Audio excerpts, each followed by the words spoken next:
Здравейте, аз съм Иван Тенчев от Астрафолио и в днешното видео ще видите част 4 с рейтването на вашите автомобили.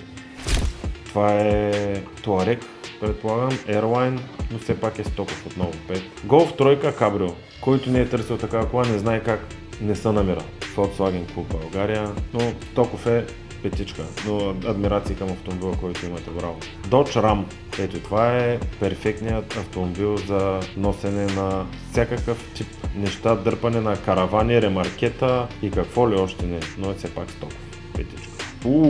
Яко. Volkswagen Scirocco.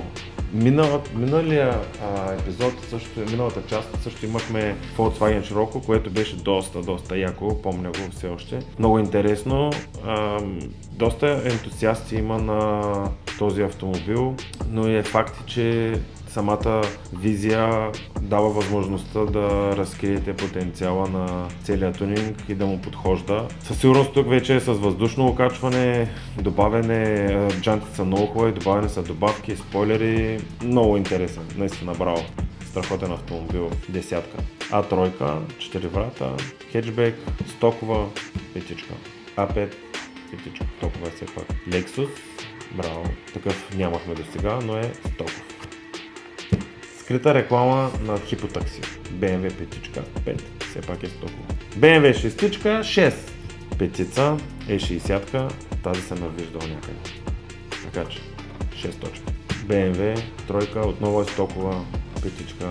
Моля ви, изпращайте ни коли, които не са стокови, които имат нещо модифицирано и правено все пак по тях. S6 предполагам, или поне пакет, но е стоково 5. Отново следващата италианска сила, пак Алфа, но е стокова 5. CLS, я да видим, 500, изглежда стоков, със сигурност предполагам минимум окачването е бутано, ако е въздух е направено софтуерно да е свален, ако не е на въздух е регулирано, да бъде малко по-надолу, защото не изглежда така оригинално при всички положения. Забелязвам, че тук джантите са от Bentley, доста интересно стои, браво, наистина впечатляващо. Лично аз бих дал 8. Изглежда много стоково, но малки неща са бутнати, но са направили големи разлики спрямо стандартната визия, браво. BMW е 60-ка, стокова, петичка. Saab, стоков е 5. Този автомобил го знам. Това е на DJ Bestie BMW X5, на която ние слагахме тези добавки. Автомобилът е стоков, но добавките направиха колата да изглежда много различно. Тя е бял гланц, както виждате, с черния гланц добавените елементи, спойлер, лип на багажника, долу добавките на дифузора, предна броня, праговете, огледалата са емкови, черни дръжки, DJ Bestie, даваме ви 8. Saab, отново стоков, петичка. Passat, сменени само джанти, петичка. Honda Civic, да, съжалявам, изглежда стокова 5. E39, 540i, готин номер.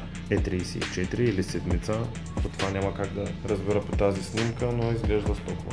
Honda Prelude, браво. Бяла сиви джанти, тръшната яко на земята. Сигурно това нещо трябва да е на въздух, в противен случай няма каране, но изглежда доста изчистена и много атрактивно. Браво, бих дал 7. Seat Ibiza стокова.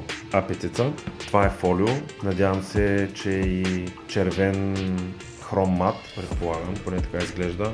Червено-черно, вътре има кант на джантите, ако е светоотразителен, вечерта би била доста забележима при всички положения, не че така не е. 7 S-класа, стокова, петичка и е ляв волан. Благодарим ви за това, че изгледахте нашето видео до края. Това беше част 4. Очакваме вашите предложения за част 5.